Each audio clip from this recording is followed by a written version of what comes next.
Hey everybody, how's it going? Josh here, and director Adam Wingard, who's the director of Godzilla vs. Kong, has posted a few teases here and there about Godzilla vs. Kong, except for his Instagram is private, so usually a lot of people don't get to see these teases. Except for luckily there's some good people out there that repost these things for the public to see, and this one is very much so a tease of what Kong looks like. Now, obviously, just as usual, we can't post it in the video due to copyright tendencies and how the studio feels about us posting things like this in the video itself. So instead, there'll be a comments down below with a link to it or in the description. Pretty much, we get a good look at, I guess, how Kong will be designed, more or less, especially in his facial area for this movie. And it's a very humorous sign. It says, great ape sighting, danger, area off limits. It definitely, just from a first glance, you could tell this is an older, more mature, rugged type of Kong, more or less. This Kong has lived for a while. He's not as young as he was in Kong Skull Island, which they made a whole point to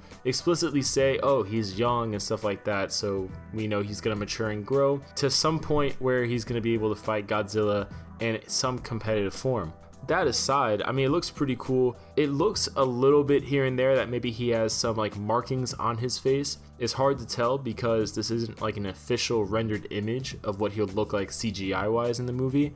Definitely you could just tell, I mean, his face doesn't look as thin as it did in Kong Skull Island. I was looking at a few images from Kong Skull Island just to compare, and definitely I noticed that his face looks a bit wider. Also on his jaw, I mean, besides the fact that his jaw positioning is not fully straight, which I don't know if that even means anything, his sharp teeth, usually he has two on top and two on the bottom, but in this image, maybe it's the way it's drawn or whatever, but he only has three really sharp teeth, where the fourth one's supposed to be, it looks like it's a bit chipped, which would be an easily visual sign to say, oh, he's experienced, oh, he's seen some fights, he's a bit worn in certain areas, things like that. So I'm definitely curious to see more of this kind of Kong design wise, because it's been very much under wraps. So really any tease we can get of Kong for this upcoming movie is awesome, more or less, because it's kind of crazy. I mean, we only know what he looks like from Kong Skull Island when he was younger. So comment below with your guys' thoughts. What do you think Kong will look like in this movie? What extra traits, what extra features do you think they'll add to the character? And do you think he'll be a lot more rugged? Do you think he'll have scars and bruises and things like that to show physical, wear and tear? And also, do you think his hair coloring will be the same? Because I definitely think it'll get darker in this movie, and I actually wouldn't be surprised if it was closer to black in this movie, more so than it was to like an auburn type of brown that it was in the first Kong Skull Island. So comment below with your guys' thoughts. Again, this is more so just a tease than anything else. Do not take this as like Kong first look revealed, but comment below with your guys' thoughts, and we'll see you guys later.